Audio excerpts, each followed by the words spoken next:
আজকের আলোচনার টপিক হচ্ছে আল্লাহ তাআলা কেন এই পৃথিবীতে রাসূল প্রেরণ করেছেন। মাত্র 25 জন নবীর কথা কোরআনে আল্লাহ শুনিয়েছেন। কতজন? 25 জন।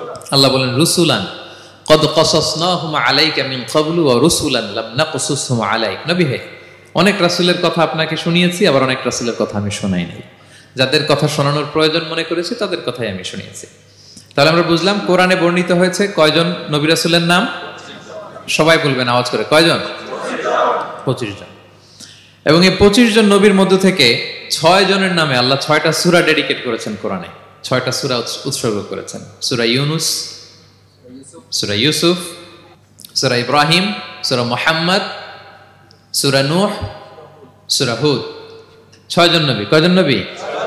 6 নবীর নামে আল্লাহ তাআলা 6টা সূরা ডেডিকেট করেছেন। এবং এই যত নবী আল্লাহ তাআলা পাঠিয়েছেন সব নবীর উপর ঈমান আনা আবশ্যক। It's compulsory to believe in every messenger sent by Allah subhanahu wa ta'ala. To validate our faith, আমাদের ঈমানটাকে প্রিজার্ভ করার জন্য সব নবীর উপর আমাদের ঈমান আনতে হবে। সব নবী। আমরা যে ঈমান আনি, ঈমানে মুফাসসাল, যেখানে 7টা বিষয়ের উপর বিস্তারিত ঈমানের যে ঘোষণা আমরা দেই, আমরা তো বলি যে ঈমান একটা মুজমাল আর একটা কি মুফাসসাল। ঈমানে মুফাসসালে 7টা বিষয়ের প্রতি ঈমান আনতে হয়। আমানতু বিল্লাহি ওয়া মালাইকাতিহি ওয়া কুতুবিহি, তারপরে ওয়া রুসুলিহি। পাইছেন? ওয়াল ইয়াউমিল আখিরি ওয়া বিল কদরি খাইরিহি ওয়া শাররিহি মিনাল্লাহি তাআলা ওয়াল বা'সি বা'দাল মাউত। এই 7টা বিষয়ের উপর বিস্তর ঈমান আমাদের আনতে হয়। এই 7টার মধ্যে রাসূলদের ব্যাপার আছে না নাই? রাসূলদের উপর ঈমান আনতে হবে। যদি না আনি তাহলে আরকানুল ঈমান পূর্ণ হলো না, আমার ঈমান পরিপূর্ণ হবে না। তাহলে রাসূলদের উপর পূর্ণাঙ্গ ঈমান আনা এটা আবশ্যক। এবং এই সকল নবী এবং রাসূলদের একটাই ধর্ম ছিল। ধর্মটার নাম কি? সবাই বলুন, কি নাম? সবার একটাই ধর্ম। সব নবীর একটাই ধর্ম। কারণ আল্লাহর কাছে মনোনীত ধর্ম কয়টা? একটা। ইন্নাদ দীনা ইনদাল্লাহিল ইসলাম। আল্লাহর কাছে মনোনীত একটাই ধর্ম, সেটা হচ্ছে ইসলাম। এই যে ইহুদি বলে, নাসারা বলে, এগুলো ধর্ম না। এগুলো বংশ, গোষ্ঠী, জাতির নাম অনুসারে নামকরণ করা হয়েছে। যেমন নাসারা এসেছে, ঈসা আলাইহিস সালামের মা মারিয়াম ফিলিস্তিনের নাসিরিয়া শহরে জন্মগ্রহণ করেছেন। নাসিরিয়া, ওইখান থেকে আসছে নাসারা। ইয়াকুব আলাইহিস সালামের 10 ছেলে, এই 10 ছেলের মধ্যে থেকে এক ছেলের নাম হচ্ছে ইয়াহুদা। এই ইয়াহুদা থেকে এসেছে ইহুদি। কিন্তু সব নবীর ধর্ম একটা। আওয়াজ করে বলুন তো সবাই, সেটা কি? ইসলাম। সবার ধর্ম একটা ছিল, ইসলাম। বিষ্ণু ঈসা ইসলাম বলেন ওয়াল আম্বিয়াউ ইখওয়াতুন লিআল্লাতিন। সেই বুখারীর বর্ণনা, নবীগণ হচ্ছে একে অন্যের বৈমাত্রেয় ভাইয়ের মতো। বৈমাত্রেয় ভাই মানে মা ভিন্ন কিন্তু বাবা এক, এরকম হয় না? ধরেন আমার বাবা যদি একাধিক বিয়ে করে, তো প্রত্যেক স্ত্রী গর্ভে যদি সন্তান আসে, তো আমরা সবাই তো ভাই, কি বলেন? কিন্তু মা ভিন্ন। মা কি? তবে বাবা এক। নবীদের দৃষ্টান্তটা এরকম। আল আম্বিয়া ও ইখওয়াতুন লিআল্লাহ। নবীরা হচ্ছেন বৈমাত্রেয় ভাইয়ের মতো, তাদের মা ভিন্ন কিন্তু বাবা এক। বিষ্ণু ঈসা ইসলাম বলেন উম্মাহাতুহুম শাত্তা ওয়া দীনুহুম ওয়াহিদ। তাদের শরীয়ত, তাদের বিধিবিধান এটা ভিন্ন ভিন্ন, কিন্তু তাদের দিন কি? এক, সেটা হচ্ছে ইসলাম। সকল নবীর ধর্মের নাম হচ্ছে ইসলাম। যেমন ইব্রাহিম আলাইহিস সালামের ব্যাপারে আল্লাহ তাআলা বলেন মা কানা ইব্রাহিমু ইয়াহুদিয়ান ওয়ালা নাসরানিয়ান ওয়ালাকিন কানা হানিফাম মুসলিমা ওয়া মা কানা মিনাল মুশরিকিন। নবী ইব্রাহিম আলাইহিস সালাম উনি ইহুদিও ছিলেন না, নাসারাও ছিলেন না, উনি একনিষ্ঠ মুসলিম ছিলেন। কে ছিলেন? আল্লাহ নবী ইউসুফ আলাইহিস সালাম উনি সবসময় আল্লাহর কাছে দোয়া করতেন, আল্লাহ তাওয়াফানি মুসলিমান ওয়াল হিকনি বিসসালিহিন। আল্লাহ তুমি আমাকে মুসলিম হিসেবে মৃত্যু দিও আর সৎকর্মশীলদের সাথে অন্তর্ভুক্ত করে নিও। তো উনি মুসলিম না হলে এই দোয়া করতেন, আল্লাহ মুসলিম হিসেবে মৃত্যু দিও। সুলাইমান আলাইহিস সালাম রানী বিলকিসের কাছে একটা চিঠি লিখেছেন। এই চিঠি আবার পাঠিয়েছেন হুদহুদ পাখিকে দিয়ে। হুদহুদ পাখি ঠোঁটে করে এটা কামড় দিয়ে নিয়ে বিলকিসের রাজপ্রাসাদের ভেন্টিলেশনের ভিতর দিয়ে ঢুকে বিলকিস লাঞ্চ করে বিশ্রাম নিতেছিল, আর বুকের উপরে চিঠিটা রেখে ফুরুত করে উড়াল দিছে হুদহুদ। খুলে দেখে অদ্ভুত এক চিঠি, ইন্নাহু মিন সুলাইমান ওয়া ইন্নাহু বিসমিল্লাহির রহমানির রহিম। তো বিলকিসকে উদ্দেশ্য করে সাল্লাল্লাহু আলাইহি ওয়াসাল্লাম বলেছিলেন আল্লাহ তাআলু আলাইয়া ওয়াতুনি মুসলিমিন। বিলকিস অবাধ্য হয়ো না, বাড়াবাড়ি করো না, মুসলিম হয়ে আমার কাছে ফিরে আসো। কোন নবী বলছেন? তো উনি যদি মুসলিম না হতেন, উনি মুসলিম হওয়ার আহ্বান করতেন? প্রিয় ভাইরা, তাহলে সব নবীর ধর্ম একটা, সেটা কি? ইসলাম। সব নবী একই ধর্মের অনুসারী ছিলেন। এ পর্যায়ে আমরা কমন প্রফিটিক ফিচার্স, 10টা কমন ফিচার আছে যেটা সব নবীদের ক্ষেত্রে প্রযোজ্য। সব নবীদের ক্ষেত্রে এই ফিচারগুলো পাওয়া যায়। এই 10টা কমন ফিচার নিয়ে আলোচনা করবো ইনশাআল্লাহ। এই 10টা কমন ফিচারের 1 নম্বর হচ্ছে আল ওয়াহি। সকল নবীকে আল্লাহ তাআলা ওহী পাঠিয়েছেন, রেভেলেশন, প্রত্যাদেশ। ওহী মানে সিক্রেট মেসেজ, যেটা নবী শোনে আর আল্লাহ জানে, দুনিয়ার মানুষ এটা শোনে না। নবীরা বললে কেবল শোনে। সুবহানাল্লাহ বলেন। সব নবীকে আল্লাহ এই ওহীটা পাঠিয়েছেন। জিবরাইল আলাইহিস সালাম মারফত ওহী পাঠিয়েছেন, অথবা সরাসরি কিতাব পাঠিয়েছেন, কিংবা সহিফা পাঠিয়েছেন। আল্লাহ তাআলা ইরশাদ করছেন, ইন্না আওহাইনা ইলাইকা কামা আওহাইনা ইলা নূহি ওয়ান নাবিয়িনা মিন বা'দি। নবী নূহ আলাইহিস সালামের পরে সব নবীদের কাছে আমি যেমনি ওহী পাঠিয়েছি, আপনার কাছেও আমি এভাবে ওহী পাঠিয়েছি। সব নবীদের কাছে আমি এভাবে ওহী পাঠিয়েছি। সূরা বাকারার শুরুতে মুত্তাকিদের সংজ্ঞা দিতে যে আল্লাহ তাআলা বলেন, ওয়াল্লাযীনা ইউমিনুনা বিমা উনজিলা ইলাইকা ওয়া মা উনজিলা মিন ক্বাবলিক ওয়া বিল আখিরাতি হুম ইউকিনুন।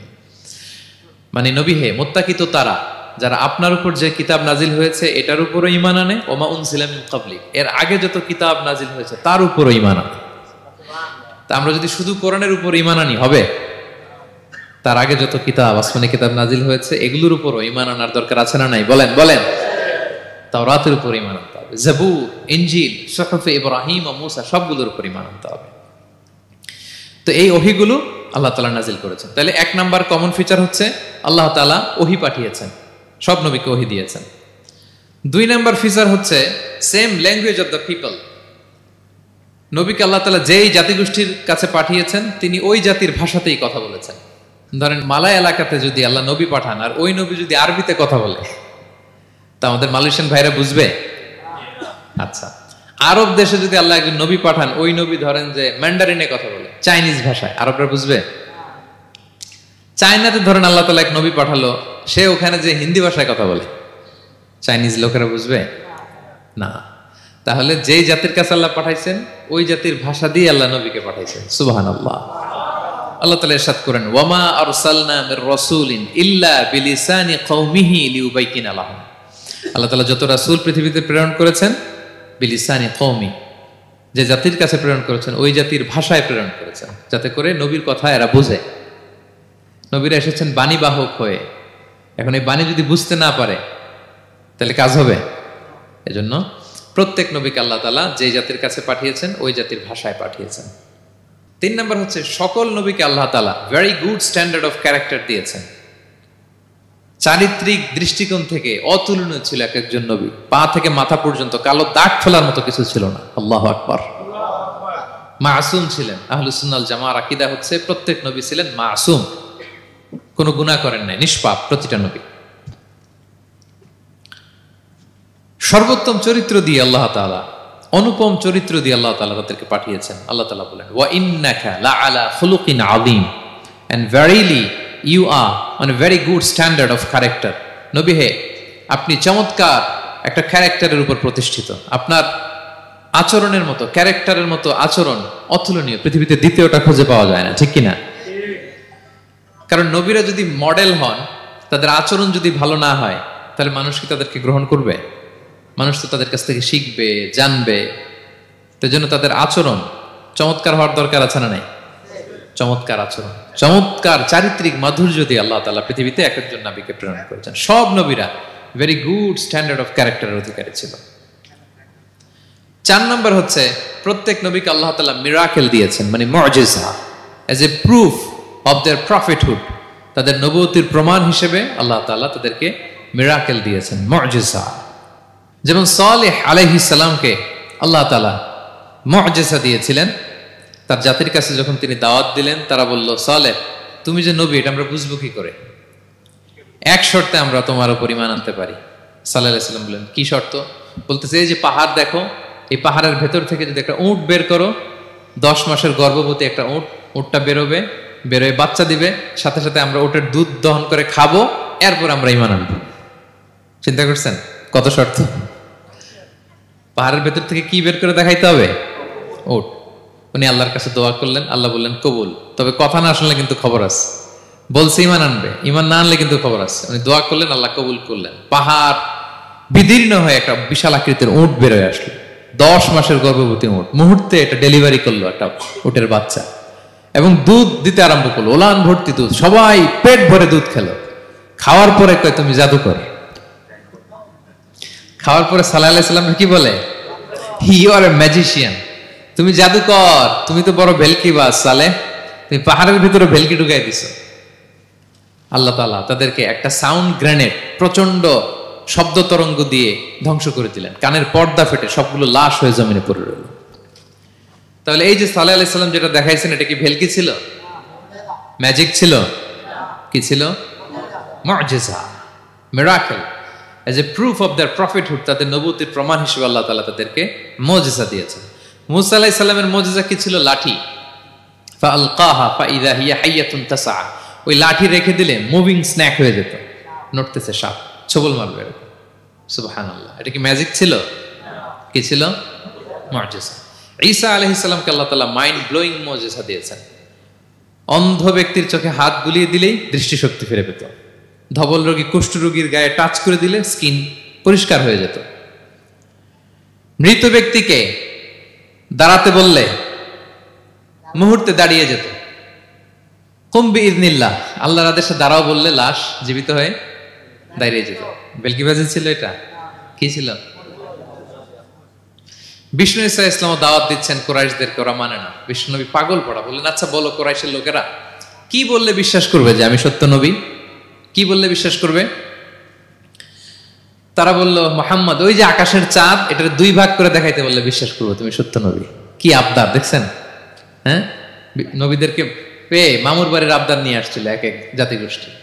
বলে মুহাম্মদ আকাশের জল জলে চাঁদটাকে যদি তুমি 2 ভাগ করে দেখাতে পারো তবেই বুঝবে তুমি নবী। বিষ্ণু ইসলাম আল্লাহর কাছে দোয়া করলেন, আল্লাহ বললেন ঠিক আছে। ইখতারাবাতিস সাআতু ওয়ানশাক্কাল কমার ওয়া ইন ইয়ারাউ আয়াতান ইউরিদু ওয়া ইয়াকুলু সিহরুম মুস্তামির। বিষ্ণু নবী সাব্বাবা, এই আঙ্গুলের নাম কি? ইবহাম, সাব্বাবা, ওয়ুসতা, বিংসার, খিনসার। হ্যাঁ, আমরা ইংরেজি নাম ঠিকই জানি, আরবিটা জানি না। ইবহাম, সাব্বাবা, ওয়ুসতা, বিংসার, খিনসার। বিষ্ণু সাব্বাবা আঙ্গুলি উঠালেন, এটা শাহাদাত আঙ্গুলি বলে অনেকে, আসলে সাব্বাবা আরবিতে। তো বিশ্বনবী এভাবে আল্লাহর নাম নিয়ে চাঁদের দিকে ইঙ্গিত করলেন, মুহূর্তে আকাশের জ্যোৎস্না বিলানো চাঁদটা 2 ভাগ হয়ে গেল। কুরাইশরা দেখে তো অবাক। বিষ্ণু বললেন এবার কথা অনুযায়ী ঈমান আনো। বলে Muhammad you are a magician, Muhammad তুমি বড্ড বড় জাদুকর, তুমি চাঁদের মধ্যে জাদু লাগাই ফেলছো। নাউযুবিল্লাহি মিন যালিক। তাহলে আল্লাহ তাআলা age a proof of their prophethood, তাদের নবুয়তির প্রমাণ হিসেবে প্রত্যেক নবীকে কি দিয়েছেন? মুআজিজা দিয়েছেন, সব নবীকে দিয়েছেন। 5 নাম্বার, সকল নবীর দাওয়াতি মিশন এক ছিল, একই মিশন নিয়ে নবীরা পৃথিবীতে এসেছেন। সেটা কি? তাওহীদ, রিসালাত, আখিরাত। আমার সাথে সাথে বলেন তাওহীদ, রিসালাত, আখিরাত। তাওহীদ, রিসালাত, আখিরাত। এই 3টা বুনিয়াদী শিক্ষা দিতে নবীরা এসেছে। তাওহীদ মানে ওয়াননেস অফ গড, আল্লাহ যে এক, সব নবী প্রচার করেছেন। রিসালাত মানে তারা যে বার্তাবাহক হিসেবে এসেছেন তাদের কথা মানতে হবে, এটার দাওয়াত দিয়েছেন। আখিরাত মানে হচ্ছে মৃত্যুর পরেও যে একটা জীবন আছে, সেই জীবনের ব্যাপারে প্রত্যেক রাসূলরা কি করেছেন? দাওয়াত দিয়েছেন। এবং কোন নবীর কথার সাথে আরেক নবীর কথার গরমিল পাওয়া যায় না, অমিল হয়নি। আচ্ছা বলেন তো কখনো কি হয়েছে কোন এক নবী এসে বলছে যে মৃত্যুর পরে একটা জীবন আছে, আরেক নবী এসে বলছে না, মনে হয় নাও থাকতে পারে? বলছে? এক নবী এসে বলছে আমাদের স্রষ্টা আল্লাহ তাআলা তিনি একজন, আরেকজন বলছে না একজন না 2-3 জন হইতে পারে। এক নবী এসে বলছে ভালো করলে জান্নাত, খারাপ করলে জাহান্নাম, আরেক নবী এসে বলছে না জাহান্নাত জাহান্নাম বলতে কিছু নাই। হইছে? হইছে? কোন নবীর কথার সাথে কোন নবীর কথার কোনো বৈপরীত্য নাই, কারণ প্রত্যেক নবীরা মন গড়া কিছু বলতেন না। ওমা ইয়ান্তিকু আনিল হাওয়া ইন হুয়া ইল্লা ওয়াহয়ুন ইউহা। নবীরা কথা বলতেন একটা হেডকোয়ার্টার থেকে তথ্য পেয়ে। ওই হেডকোয়ার্টারটা কার? আল্লাহ। ওই হেডকোয়ার্টার থেকে যে ইনফরমেশন আসতো সেটার আলোকে নবীরা কথা বলতেন, বানিয়ে কিছু বলতেন না। সব নবীরা দাওয়াত দিয়েছেন ইয়া কওমি ইবুদুল্লাহ মা লাকুম মিন ইলাহিন গায়রু, হে আমার জাতির লোকেরা এক আল্লাহর ইবাদত করো, আল্লাহ ছাড়া অন্য কারো ইবাদত করো না। সব নবীরা বলেছেন ইন্নী লাকুম রাসূলুন আমিন, নিশ্চয় আমি তোমাদের কাছে বিশ্বস্ত রাসূল হিসেবে প্রেরিত হয়েছি। সব নবীরা বলেছেন ইয়াউমা লা তামলিকু নাফসুন লিনাফসিন শাইআ ওয়াল আমরু ইয়াউমা ইযিল লিল্লাহ, এমন এক দিনের মুখোমুখি হতে হবে কেউ কারো উপকার করতে পারবে না। নেতা কর্মীর উপকারে আসবে না, কর্মী নেতার উপকারে আসবে না, পীর সাহেব মরিদের উপকারে আসবে না, মরিদ পীর সাহেবের উপকারে আসবে না, হাজবেন্ড ওয়াইফের কিছু করতে পারবে না, ওয়াইফ হাজবেন্ডকে কিছু করে দিতে পারবে না। দিনটা বড্ড ভয়ঙ্কর। সব নবীর এই তিনটা দাওয়াত দিয়েছেন, তাওহীদ, রিসালাত, আখিরাত। তার মানে সব নবীর দাওয়াতি মিশন এক অভিন্ন দাওয়াতি মিশন নিয়ে তারা পৃথিবীতে এসেছেন। 6 নাম্বার, এই পৃথিবীতে যত রাসূল এসেছে, নবী এসেছে, তারা প্রত্যেকে মানুষ ছিলেন। কি ছিলেন? নাকি জিন ছিল? ফেরেশতা? প্রেরিত সব নবীরা কি ছিল? মানুষ ছিল। মক্কার কুরাইশরা বলতো, মা লিহাযা রাসূলি ইয়াকুলু আত-তাআমা ওয়া ইয়ামশি ফিল আসওয়াক। ব্যাপার কি, মুহাম্মদ আবার কেমনে রাসূল হয়? আমরাও বাজারে যাই, উনিও যায়, আমরাও বিয়ে করি, উনিও বিয়ে করে, আমাদেরকে মারলে কাটলে লাল রক্ত, ওনারও রক্ত বেরোয়। তো তারা চাচ্ছিল, তারা বলতেছিল যে মানুষ না দিয়ে আল্লাহ যদি ফেরেশতা পাঠাইতো নবী হিসেবে, তাইলে না ভালো হইতো। তালবাহান, এটার কি বলে? ফেরেশতা পাঠালে কি বলতো জানেন? ফেরেশতা পাঠালে বলতো, ফেরেশতাদের তো ক্ষুধা লাগে না, এরা বুঝবে কি আমাদের কষ্ট? ফেরেশতাদের তো জৈবিক চাহিদা নাই, এরা কেমনে বুঝবে? ফেরেশতাদের তো খারাপ কাজ করার প্রবণতা, টেন্ডেন্সি নাই। আমাদের যে কষ্ট, দুঃখ, ফিলিংস, সেটা তো ফেরেশতারা বুঝে না, ফেরেশতারা কেমনে আমাদের নবী হয়? এটা বলতো, ঠিক কিনা? তালবাহানা বলে, কেমন রাসূল, আমরা যা করি তাই করে। আল্লাহ বলেন, সব নবীকে আমি মানুষ হিসেবে প্রেরণ করেছি। বিষ্ণু ইসলাম বলেন, ইন্নামা আনা বাশারুম মিসলুকুম, নিশ্চয় আমি তোমাদের মতোই মানুষ। তোমাদের মতোই কি মানুষ। তো পার্থক্য হচ্ছে ইউহা ইলাইয়া, আমার কাছে ওহী আসে, প্রত্যাদেশ আছে আল্লাহ তাআলার পক্ষ থেকে। তাহলে 6 নম্বর যেই কমন ফিচার আমরা জানলাম, আল্লাহর পাঠানো সবগুলো নবী এবং রাসূল তারা কি ছিলেন? সবাই বলুন, তারা কি ছিলেন? মানুষ ছিলেন। 7 নম্বর কমন ফিচার হচ্ছে, আল্লাহর পাঠানো সব নবী এবং রাসূলরা ওনারা পুরুষ ছিলেন। কি ছিলেন? কোন নবী কি নারী ছিল বলেন তো? হ্যাঁ, নারী নবী আছে? নাই। নবী হওয়ার জন্য ম্যাসকুলিনিটি শর্ত, পুরুষ হওয়া শর্ত। কারণ নবীকে অনেক বড় বড় জিনিসের নেতৃত্ব দিতে হবে, মাঝে মাঝে মিলিটারি তৈরি করতে হবে, লিডারশিপ লাগবে, যুদ্ধ পরিচালনা করতে হবে। নারীদের পক্ষে এটা সম্ভব? কঠিন। আমাদের বোনদের অনেক ধরনের দুর্বলতা আছে, তাদের মাসে কিছুদিন তারা আল্লাহর আদেশে অসুস্থ থাকে, ঠিক কিনা? পিরিয়ড তাদের চলে, ওই সময় সালাত পড়তে পারে না, অনেক প্রতিবন্ধকতা তাদের আছে। বাচ্চা যদি ধারণ করে পেটে 9 মাস, ওনারা অসুস্থ। শেষের মাসগুলোতে তো কঠিন, জটিল অবস্থা। বাচ্চা ডেলিভারির পরেও 40 দিন ব্লিডিং আছে না নাই? তাহলে অনেক ধরনের জটিলতা আল্লাহ তাআলা ওনাদের দিয়েছেন। এজন্য আল্লাহ তাআলা নবুয়তের যে নবুয়তির গুরু দায়িত্ব, এটার জন্য আল্লাহ তাআলা পুরুষদেরকে সিলেক্ট করেছেন। আলহামদুলিল্লাহ বলেন। তাহলে যত নবী এবং রাসূল পৃথিবীতে এসেছিল ওনারা পুরুষ ছিল। আল্লাহ বলেন, ওয়ামা আরসালনা মিন ক্বাবলিকা ইল্লা রিজালান নূহি ইলাইহিম। নবী হে মুহাম্মদ, আপনার আগে যত নবী এবং রাসূলকে আমি পৃথিবীতে প্রেরণ করেছি, তাদেরকে পুরুষ হিসেবে প্রেরণ করেছি, কোন নারীকে আমি নবুয়তির মর্যাদা দেই নাই। 8 নাম্বার, প্রত্যেক নবীকে আল্লাহ তাআলা একটা গ্রুমিং, একটা ট্রেনিং সেশনের মধ্য দিয়ে নিয়েছেন। সেটা কি? সেটা হচ্ছে সবাইকে আল্লাহ তাআলা শেফার্ড হিসেবে কাজ দিয়েছিলেন, রাখাল হিসেবে। পৃথিবীর সব নবীরা ছাগল চড়াতেন, সব, আদম আলাইহিস সালাম থেকে শুরু করে বিষ্ণু ইসা ইসলাম পর্যন্ত। সুবহানাল্লাহ পড়বেন না? বিষ্ণু ইসা ইসলাম বলেন, মা বাআসাল্লাহু নাবিয়্যান ইল্লা রাআল গানাম। আল্লাহ এমন কোন নবী পাঠায় নাই যেই নবী ছাগল চড়ায় নাই, সব নবী। সাহাবারা অবাক হয়ে বললেন, ওয়া আনতা ইয়া রাসূলুল্লাহ, হে নবী আপনিও ছাগল চড়িয়েছেন? বিষ্ণু বললেন, হ্যাঁ, আমি তো অল্প কিছু পারিশ্রমিকের বিনিময়ে মক্কার লোকদের ছাগল চড়িয়ে দিতাম। সুবহানাল্লাহ। কেন সব নবীকে দিয়ে আল্লাহ ছাগল চড়ালেন? এই ট্রেনিং সেশন, গ্রুমিং সেশন কেন? কারণ ছাগলকে একসাথে বসানো কঠিন। ছাগল একটু কি বলে, একটু টেরা টাইপের প্রাণী, কথা শুনতে চায় না। ধরেন যে সারা সপ্তাহ আপনি খুব ব্যস্ত, একদিন সুযোগ পাইছেন সপ্তাহে যে আজকে আমি ফ্রি আছি, যাই পুকুরে যে আমিও গোসল করি, ছাগলটারও গোসল করাই। এটা ধরে যদি এখন পুকুরের দিকে টান দেন, কি করবে? পা দুইটা এমন শক্ত করে মাটিতে ধরে রাখবে, আপনি যত টানবেন ওর ঘাড়ের চামড়া ছিঁড়ে যাচ্ছে, তারপরেও আসে না। এরপর ছাগলগুলোর একসাথে রাখা কঠিন, একটা নেচে ওদিকে যায়, আরেকটা লাফ দেয় এদিকে, আরেকটা ওইদিকে।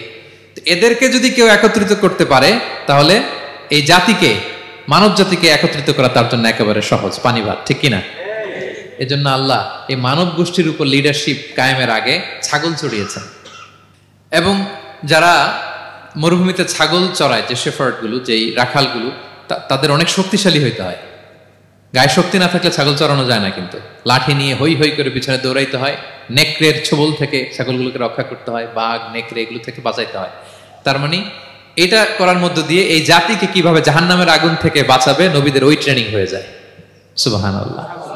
ছাগল এদিক ওদিক দৌড়াতে থাকে, এদেরকে যেমনি একত্রিত করতে হবে, নবীদের কাজও হচ্ছে মানব গোষ্ঠীকে ইউনাইটেড করা, একত্রিত করা।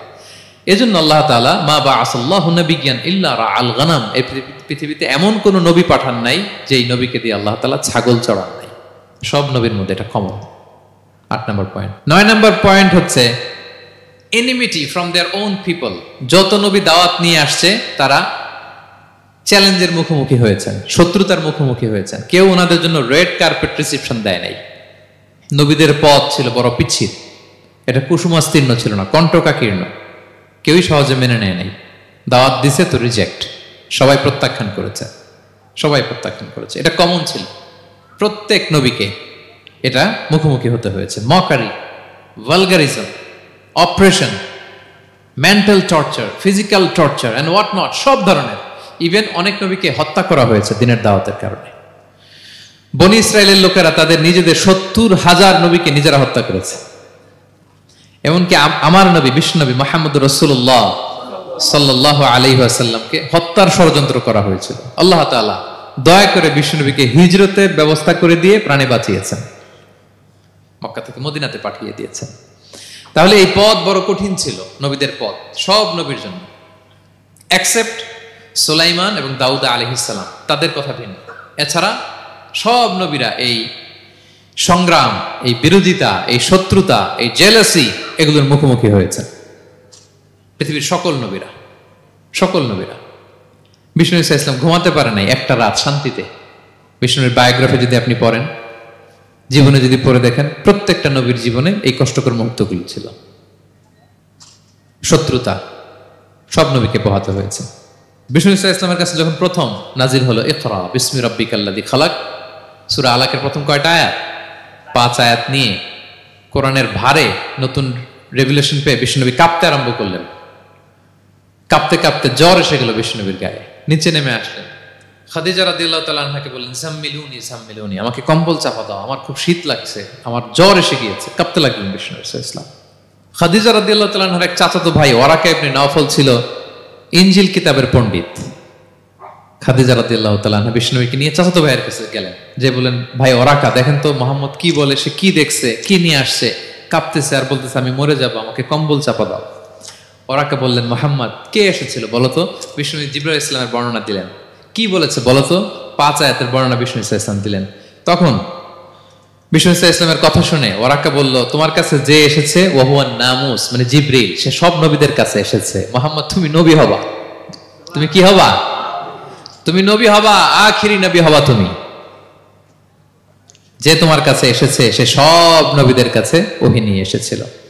আর জেনে রাখো মুহাম্মদ, তোমার এলাকার লোকেরা একদিন তোমাকে এলাকা থেকে বের করে দিবে, ভবিষ্যৎবাণী করতেছিলেন। বিশ্বনবী বললেন, আওয়া মুখরিজিয়াহুম, আমার ভাই বেরাদার, আমার জ্ঞাতি গোষ্ঠীর লোকেরা আমার এলাকা ছাড়া করবে? ওরাকা বললেন, হ্যাঁ। লাম ইয়াতি রাজুলুন ক্বাত্তু বিমিসলি মা জিতা বিহি ইল্লা উদিয়া, তোমার মতো এরকম রিসালাতের দায়িত্ব নিয়ে যারাই কোনো জাতির কাছে এসেছে তাদের সাথে এরকম শত্রুতা করা হয়েছে। বিষ্ণু ইসলাম সেদিনের কথা শুনে, ওরাকার কথা শুনে অবাক হয়েছিলেন। তাহলে সব নবীদের ক্ষেত্রে 9 নম্বর কমন বৈশিষ্ট্য হচ্ছে তাদেরকে বাধার সম্মুখীন হতে হয়েছে। এখনো যারা নবীদের পথে চলবে বা চলে, তাদের জীবনে বাধা বিপত্তি আছে না নাই?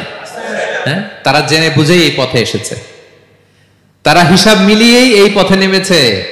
এজন্য বাধা বিপত্তি চ্যালেঞ্জ কোন মুমিনকে তার রাস্তা থেকে সরাতে পারে না, ঠিক কিনা বলেন? এক চুলো নড়াতে পারে না। এটা নবীদের পথ, এটা নবীওয়ালা কাজ। এখানে জুলুম থাকবে, এখানে বাধা বিপত্তি থাকবে, এখানে চ্যালেঞ্জ থাকবে। এই পথটা সোজা, সিরাতুল মুস্তাকিম। যদি শেষ মাথায় যাওয়া যায়, ডাইরেক্ট জান্নাতুল ফিরদাউস। আলহামদুলিল্লাহ। তাহলে সব নবীরা বাধার সম্মুখীন হয়েছে। 9টা কমন ফিচার গেল। 10 নম্বর, দ্য লাস্ট কমন ফিচার, পৃথিবীর সব নবীরা ইন্তেকাল করেছেন, আর কোন নবী আসবেন? আসবে? পৃথিবীর সব নবীরা মারা গিয়েছেন, কিন্তু আলামুল বারজাখে, বারজাখের জগতে নবীরা জীবিত। আই রিপিট, আমি আবারও বলি, প্রত্যেক নবী তার কবরে জীবিত। আলামুল বারজাখে। আমরা এই দুনিয়াতে আসার আগে যেই জগতে ছিলাম, ওই জগৎটার নাম হচ্ছে আলামুল আরওয়াহ, মানে রুহের জগৎ। সেখান থেকে আমরা এই জগতে এসেছি, এটার নাম আলামুদ দুনিয়া, দুনিয়ার জগৎ। আবার মৃত্যুর পরে যে নতুন এক্সটেশনে আমরা যাব সেটার নাম হচ্ছে আলামে বারজাখ, বারজাখের জগৎ। নবীরা ওই বারজাখের জগতে জীবিত। বিষ্ণু ইসলাম সুনান আবু দাউদের হাদিসে বলেন যে ইন্নাল্লাহা হাররামা আলাল আরদি আন তাকুলা আজসাদাল আম্বিয়া, আল্লাহ তাআলা এই জমিনকে, নবীদের দেহকে কনজিউম করাকে হারাম করে দিয়েছেন। মানে জমিনের জন্য নবীদের লাশকে পচিয়ে ফেলা, খেয়ে ফেলা হারাম। যত নবী যেখানে ইন্তেকাল করেছেন তাদের পবিত্র দেহ মোবারক এখনো আগের মতো একেবারে যখন মৃত্যুবরণ করেছিলেন তখন লাশটা যেমন তাজা ছিল, এখনো প্রত্যেকে তার কবরে এরকম তাজা লাশ নিয়ে শুয়ে আছে। প্রত্যেক নবী কবরে জীবিত, বিষ্ণু ইসলাম ওনার কবরে জীবিত। তবে এটা বারজাকি জগতে। এই দুনিয়া তিনি যেভাবে জীবিত ছিলেন ওইভাবে না, বারজাকি জগতে জীবিত। আমরা যখন প্যারা নবীর উপর সালাম পৌঁছাই, দুরুদ পড়ি, প্রত্যেক ফেরেশতা, একটা ফেরেশতা আছে এই দুরুদগুলোকে নিয়ে বিষ্ণুনবীর কাছে পৌঁছায়। আপনার বাবার নাম, আপনার নাম বলে ফেরেশতা বলে যে অমুকের ছেলে অমুক আপনাকে সালাম দিয়েছে। বিষ্ণুনবী কবর থেকে নিজে ওই সালামের উত্তর বলে, কারণ বিষ্ণু ইসলাম বারজাকের জগতে তিনি জীবিত। হায়াতুন নবী, বারজাকের জগতে তিনি জীবিত।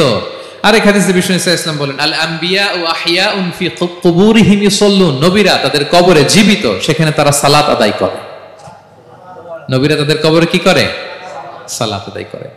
তাহলে এই 10টা হচ্ছে কমন ফিচার্স এবং প্রফিটস, সব নবীদের মধ্যে এই বিষয়গুলো পাওয়া যায়। সর্বশেষ পয়েন্ট হচ্ছে lessons from the life of the profits. এত নবী রাসূল যে আল্লাহ তাআলা আমাদের হেদায়েতের জন্য পাঠালেন, তাদের জীবনী থেকে আমাদের জন্য শিক্ষা কি, লেসন কি, এটা জানার দরকার আছে না নাই? বলেন, কি লেসন আমরা নিব? অনেক লেসন আছে, আমি সংক্ষিপ্ত পরিসরে দুই একটা বলি। আমি আমার মিজানুর রহমান আজহারি ভেরিফাইড ইউটিউব চ্যানেলে প্রফেট সিরিজ নামে একটা সিরিজ করেছি, 25 পর্বের। কোরআনে কয়জন নবীর নাম উল্লেখ হয়েছে? 25। আর আমার চ্যানেলে কয় পর্ব? তার মানে 25 জন নবীর ব্যাপারে আমি ওয়েল ডকুমেন্টেড ম্যানারে একাডেমিকলি আলোচনা করেছি। আপনারা শুনবেন, আপনাদের জন্যই করেছি, শুনবেন আপনারা। এবছর 21শে বইমেলায় আপনারা শুনেছেন আমার একটা বই প্রকাশিত হয়েছে, বইয়ের নাম হচ্ছে জেগে ওঠো আবার। এটা আমি নিজে লিখেছি। আরেকটা বই 6 খণ্ডের আমি সম্পাদনা করেছি, সেটা হচ্ছে ছোটদের নবী রাসূল। বইটার নাম কি? ছোটদের নবী রাসূল। সত্যায়ন প্রকাশন থেকে 6 পর্বের খুব চমৎকার গ্রাফিক্যাল ইউজার ইন্টারফেস দিয়ে আপনার সোনামণিরা, বাচ্চারা তারা জেনে যাবে যে তাদের আসল আইকন কারা, তাদের আসল সুপার হিরো কারা, তাদের অনুসরণীয় অনুকরণীয় ব্যক্তিত্ব হবে কারা। এই বইটা লিখতে, সম্পাদনা করতে আমাদের অনেক চ্যালেঞ্জ আমরা ফেস করেছি, কারণ এটা আপনাদের জন্য লিখি নাই, লিখছি কাদের জন্য? বাচ্চাদের জন্য। আমি বাচ্চাদেরকে গল্প শোনাচ্ছি এরকম একটা ভাব নিয়ে লিখেছি। আমি বারবার ভেবেছি যে আমার ছোট্ট মেয়েটাকে যদি আমি শোনাই, ওকে বুঝাইলে ও কিভাবে বললে বুঝবে। গল্পের মতো করে খুব রস দিয়ে, আনন্দ দিয়ে প্রতিটা বাক্য এভাবে সাজানো হয়েছে। 6 খণ্ডের ছোটদের নবী রাসূল সিরিজ, যদি সুযোগ হয় আপনারা সংগ্রহ করবেন। বড়দের নিয়েও আমরা নবী রাসূলদের উপর আমাদের সামনে কাজ আসবে, আমরা জানাবো। তো আজকের এই কায়েত ফাউন্ডেশন বাংলাদেশের এই প্রোগ্রামে সর্বশেষ যে পয়েন্টটা আপনাদের সামনে আমি উপস্থাপন করতে চাই সেটা হচ্ছে lessons from the life of the profits. নবী রাসূলদের জীবনী থেকে আমাদের জন্য কি শিক্ষা? 25 জন নবীকে কভার করা সম্ভব হবে না। আমি সেখান থেকে মাত্র 7 জন নবীর জীবনী থেকে 7টা শিক্ষা 7 মিনিটে বলে আমরা শেষ করে দেব ইনশাআল্লাহ বিইذنিল্লাহ। প্রথমে আমরা শুনবো সাইয়েদনা আদম আলাইহিস সালামের জীবনী থেকে শিক্ষা। পৃথিবীর প্রথম নবী কে ছিল বলেন তো? আদম আলাইহিস সালাম। আমরা যেমনি আমাদের শৈশব ছিল, কৈশোর ছিল, যৌবন, তারপর বার্ধক্যের দিকে যাচ্ছি, ওনার কি এরকম ছিল? আদম আলাইহিস সালামের শৈশব ছিল না? ছিল? কৈশোর ছিল? কনফিউশনে পড়ে গেছে। ছিল? ছিল না। মজার ব্যাপার হচ্ছে ওনার শৈশব কৈশোর ছিল না, ওনাকে আল্লাহ সৃষ্টি করতে যুবক করে সৃষ্টি করছে। সুবহানাল্লাহ, এত আসতে কেন? সৃষ্টি করতেই যুবক, 60 হাত লম্বা। কয় হাত? 60 হাত লম্বা করে তৈরি করছেন আদম আলাইহিস সালামকে। আপনারাও যারা জান্নাতে যাবেন 60 হাত লম্বা হয়ে ঢুকবেন, 33 বছরের যুবক হয়ে ঢুকবেন। 80 বছর বয়সে মারা গেল, কত বছর বয়সে ঢুকবেন? গালে কোনো দাড়ি থাকবে না। এই দুনিয়ায় দাড়ি রেখে নেন, ওখানে দাড়ি ছাড়া উঠবেন একেবারে কোনো জুরদা মুর্দা ও আবনা ও সালাসা ওয়া সালাসিন। 33 বছরের তাগড়া ইয়াং সুপারস্টার হয়ে জান্নাতে ঢুকবো আমরা। তো আদম আলাইহিস সালামকে আল্লাহ প্রথম নবী করে পৃথিবীতে পাঠালেন।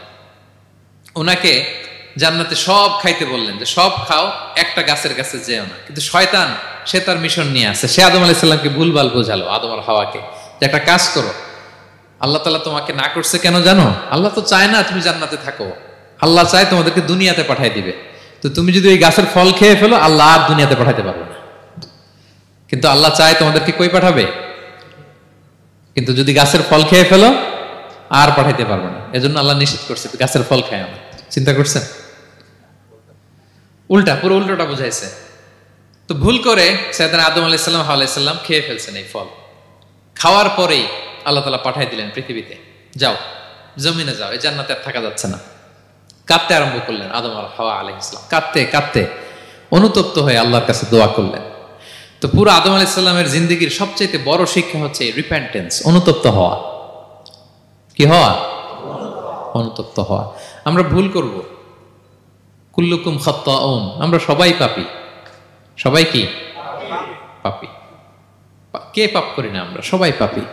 কিন্তু মনে রাখবেন, আমাদের পাপ যত বড় হোক, আল্লাহর রহমতের দরিয়া তার চাইতেও বড়, অনেক বড়।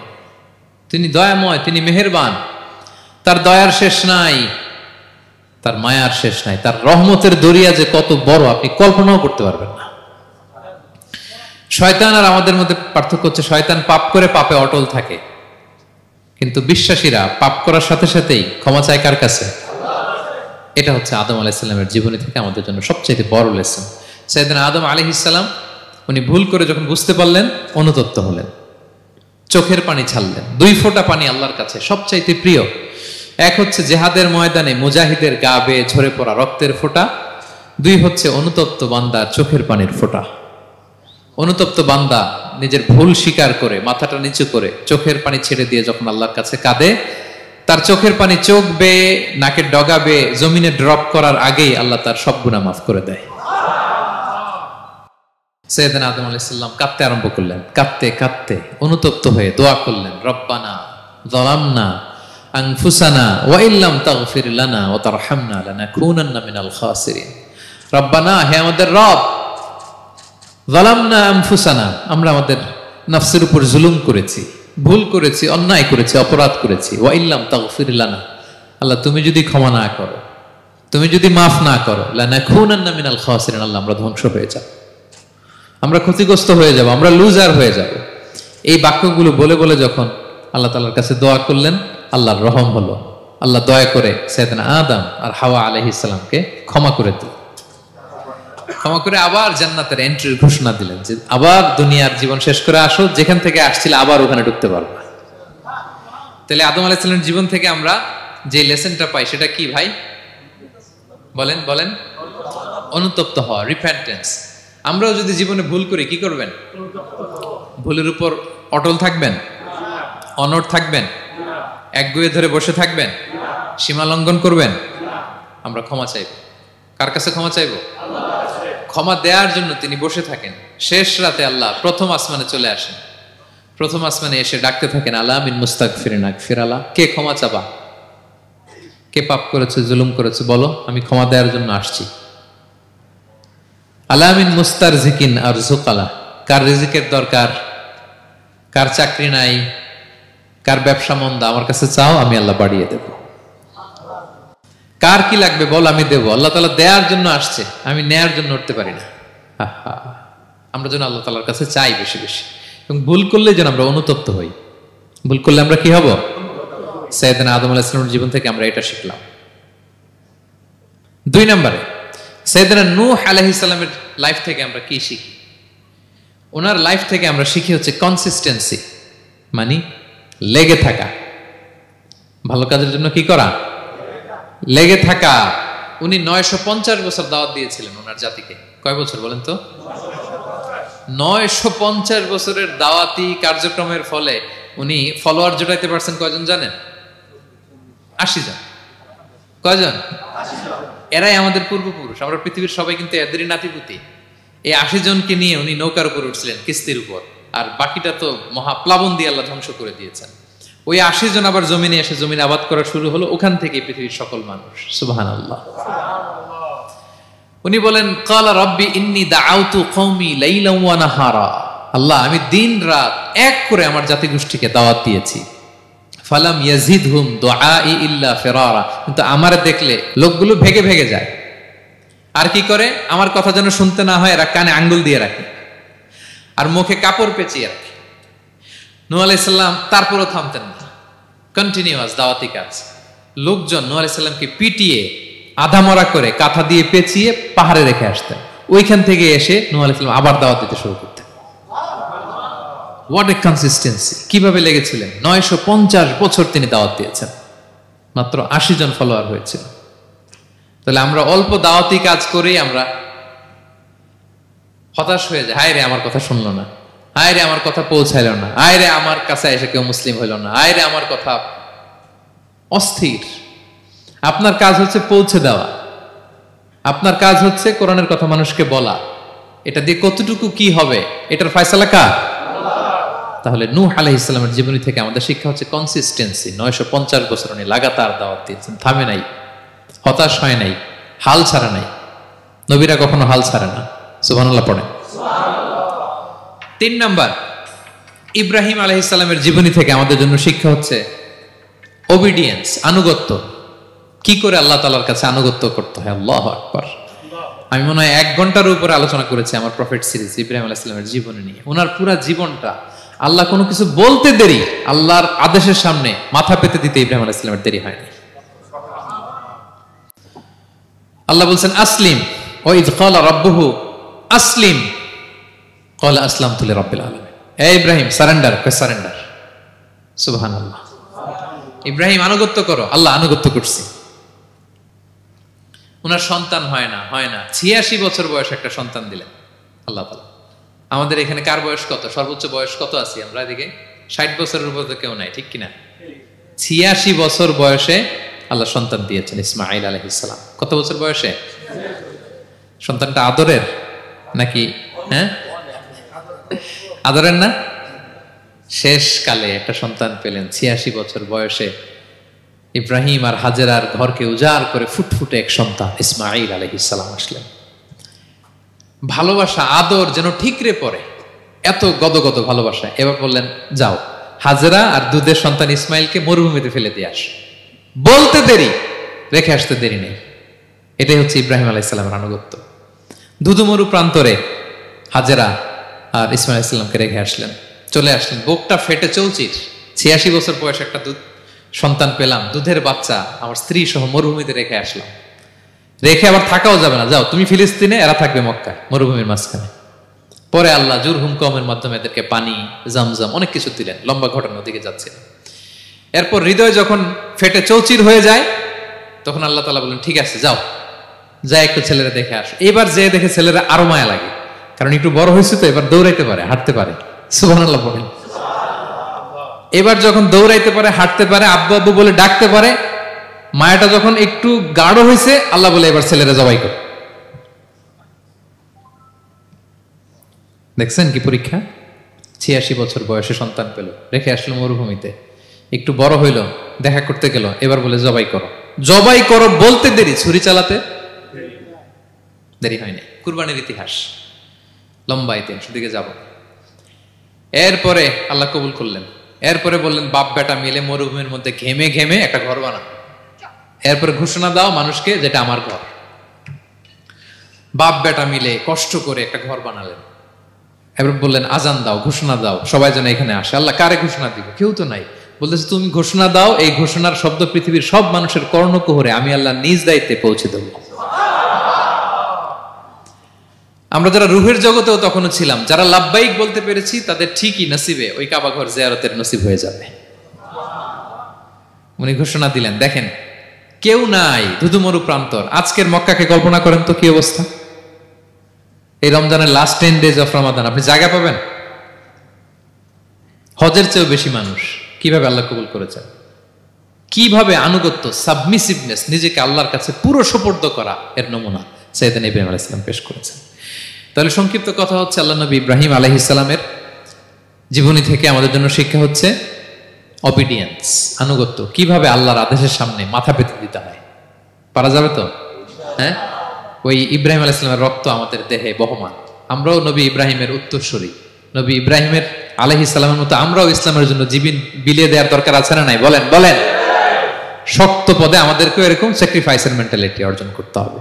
অবিডিয়েন্স, আনুগত্যের শিক্ষা আমরা নবী ইব্রাহিম আলাইহিস সালামের কাছ থেকে পাই। 4 নম্বর, ইয়াকুব আলাইহিস সালাম, ওনার জীবনী থেকে শিক্ষা হচ্ছে পেশেন্স, ধৈর্য। আমাদের অনেকের ধৈর্য নাই, আমরা অস্থির, অল্পতে ধৈর্য হারাই ফেলি। ধৈর্য এমন একটা গাছ, এই গাছের সারা গায়ে অনেক কাঁটা, কিন্তু এই গাছের ফল বড্ড মিষ্টি। ধৈর্য এমন একটা গাছ, গাছের সারা গায়ে কি, কিন্তু ফলটা। ইয়াকুব আলাইহিস সালামের কলিজার টুকরা ইউসুফ আলাইহিস সালামকে ভাইয়েরা মেরে আহত করে কুয়ায় ফেলে দিছে।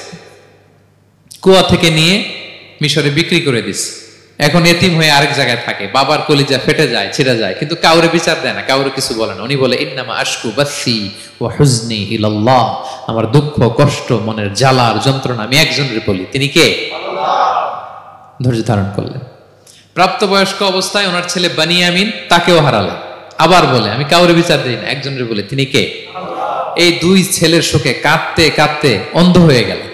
আল্লাহু আকবার। সাইয়েদনা ইয়াকুব আলাইহিস সালাম একবারে ধৈর্য হারা হন নাই। তাহলে আল্লাহ নবী ইয়াকুব আলাইহিস সালামের জীবনী থেকে আমাদের জন্য শিক্ষা হচ্ছে পেশেন্স। বিপদে আমরা কি ধরবো? ধৈর্য ধারণ করব। 5 নম্বরে, ইউসুফ আলাইহিস সালামের জীবনী থেকে আমাদের শিক্ষা হচ্ছে he is the archetype of good character, উন্নত চরিত্রের মডেল। আমার যুবক ভাইয়েরা, কায়েত ফাউন্ডেশন বাংলাদেশের আজকের ইফতার প্রোগ্রামে যুবক যারা এসছো, তোমাদের জন্য শিক্ষা আর্কিটাইপ অফ গুড ক্যারেক্টার, চরিত্র কিভাবে হেফাজত করতে হয় এর মডেল, প্রেরণার বাতিঘর, তাগড়া যুবক, পৃথিবীর সবচাইতে সুন্দর পুরুষ ইউসুফ আলাইহিস সালাম। তাকে দেখে ওই সময়ের আরেক বিশ্ব সুন্দরী জুলাইখা প্রেমে মাতোয়ারা, গোপন কক্ষে নিয়ে প্রেম নিবেদন করেছে, বলেছে ইউসুফ কাক পক্ষে টের পাবে না। আল্লাহ নবী ইউসুফ আলাইহিস সালাম এটাকে প্রত্যাখ্যান করলেন। জোরাজুরি করলো, প্রত্যাখ্যান করলেন। মারধর করা হলো, প্রত্যাখ্যান করলেন। সবশেষে আলটিমেটাম দিল, যদি আমার কথা মতো না চলো জেলখানায় ভরবো। উনি বললেন, ক্বালা রাব্বি সিজনু আহাব্বু ইলাইয়া মিম্মা ইয়াদউনানি ইলাই, আল্লাহ এই পাপের কাজের চেয়ে জেলখানায় আমার জন্য ভালো। বিনা অপরাধে, বিনা দোষে 1 যুগ মিথ্যা অপবাদে কারাবন্দী ছিলেন সাইয়েদনা ইউসুফ আলাইহিস সালাম। তারপরেও চরিত্রের ব্যাপারে 1 বিন্দুও কম্প্রোমাইজ করেন। যুবক ভাইরা, চরিত্র বড় দামি সম্পদ। সম্পদ গেলে সম্পদ আসে, স্বাস্থ্য গেলে স্বাস্থ্য আসে, একবার চরিত্র নষ্ট হলে ওই চরিত্র আর ফিরে পাওয়া যায় না। সাইয়েদনা ইউসুফ আলাইহিস সালামের জীবনী থেকে আমাদের শিক্ষা হচ্ছে চরিত্রকে কিভাবে প্রিজার্ভ করতে হয় এটা। 6 নম্বরে, সাইয়েদনা ঈসা আলাইহিস সালামের জীবনী থেকে আমাদের জন্য শিক্ষা হচ্ছে স্লেভারি, দাসত্ব। কারণ আমরা সবাই গোলাম একজনের। বলেন তো কার গোলাম? আল্লাহর গোলাম। কিন্তু ওনার সব উম্মতেরা, মানে খ্রিস্টানরা তাকে বলে সান অফ গড, উনি নাকি আল্লাহর সন্তান। নাউজুবিল্লাহ পড়েন। ওনার মা ম্যারি, মানে মারিয়াম আলাইহিস সালাম নাকি আল্লাহর স্ত্রী। নাউজুবিল্লাহ। কিন্তু উনি জন্মের পরেই দুধের শিশু মায়ের কোলে বসে একটা ছোট্ট ভাষণ দিয়েছিলেন। বলেছিলেন, ইন্নী আব্দুল্লাহ আতানিয়াল কিতাবা ওয়া জাআলানি নাবিয়্যা, আল্লাহ আমাকে আল্লাহর গোলাম বানিয়ে পাঠিয়েছেন। দেখেন কি নবী, প্রথমে এসে বলেন আমি কিন্তু রাসূল। একে তো দুধের শিশু, মুখের প্রথম কথা কি?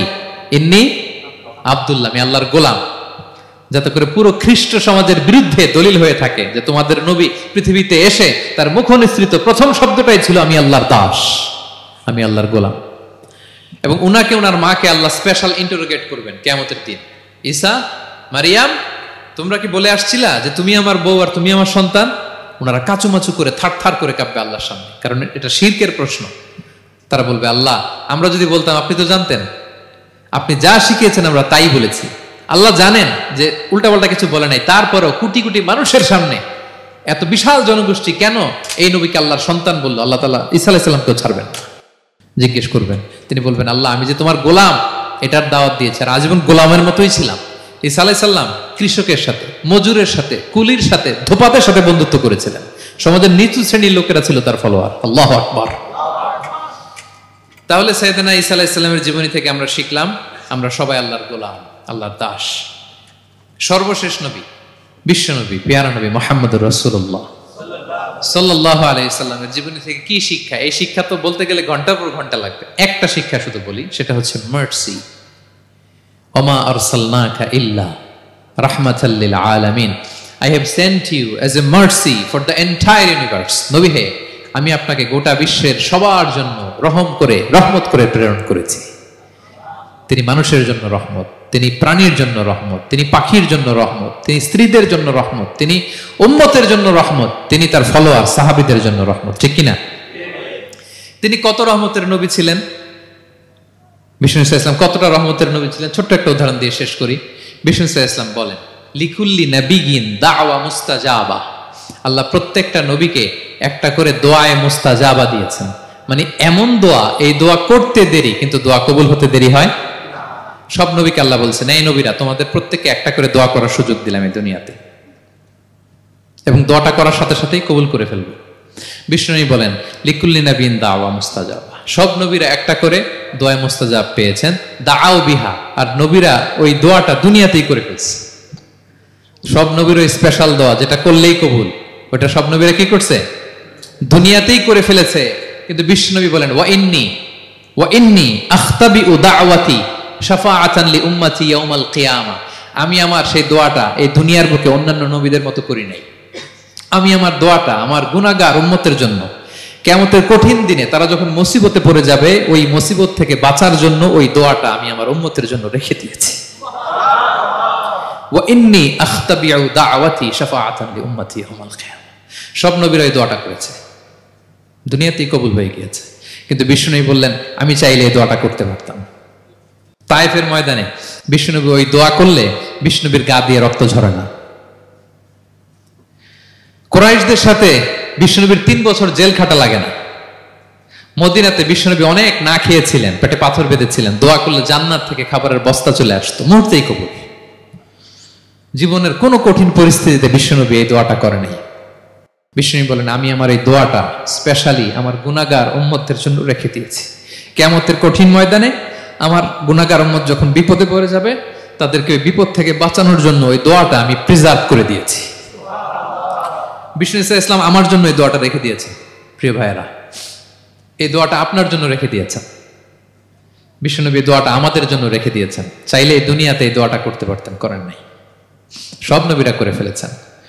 এজন্য বিষ্ণুনবীকে বলা হয়েছে, ওমা আরসালনাকা ইল্লা রাহমাতাল লিল আলামিন। নবী হে, I have sent you as a mercy for the entire universe. গোটা বিশ্বের জন্য আপনাকে আমি রহমত করে প্রেরণ করেছি। আপনি রহমতের নবী, আপনি দয়ার নবী, মায়ার নবী। বিষ্ণুনবীর জীবনী থেকে শিক্ষা হচ্ছে, আমরাও যেন আমাদের অধীনস্থ যারা আছে তাদের প্রতি যেন রহমদিল হই। আমরাও আমাদের প্রতিবেশীদের প্রতি যেন রহমদিল হই। আমরাও আমাদের ফ্যামিলির সদস্যদের প্রতি যেন রহমদিল হই। এই মার্সি, এই দয়া মায়ার ছোঁয়া যেন বিষ্ণুনবীর উম্মত হিসেবে আমাদের হৃদয়েও থাকে। সবাই পড়ি আমিন। তাহলে সম্মানিত সুধী, নবীদের এই লাইফ লেসন থেকে আমরা যেগুলো শিখলাম, এগুলো আমাদের জীবনে বাস্তবায়নের দরকার আছে না নাই? বলেন বলেন। বেশি বেশি নবীদের জীবন চর্চা করবেন তো? প্রফেট সিরিজের যে লেকচারগুলো আপনাদের জন্য রেখেছি, আপনারা শুনবেন তো? সবাই ছেলে মেয়েদেরকে নবীদের জীবনী শেখাবেন তো?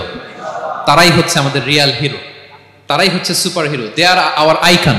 এবং আমাদের হেদায়েতের জন্য তাদেরকে আল্লাহ তাআলা আমাদের কাছে পাঠিয়েছেন নবী হিসেবে, রাসূল হিসেবে। নবীরা যেই পথে চলেছেন, যে দিক নির্দেশনা আমাদেরকে দিয়েছেন, আমরা যেন আমাদের জীবনকে ওই পথে ওই মতে পরিচালিত করতে পারি। আল্লাহ তাআলা আমাদের সবাইকে কথাগুলো বোঝা আর আমল করার তৌফিক দান করুন।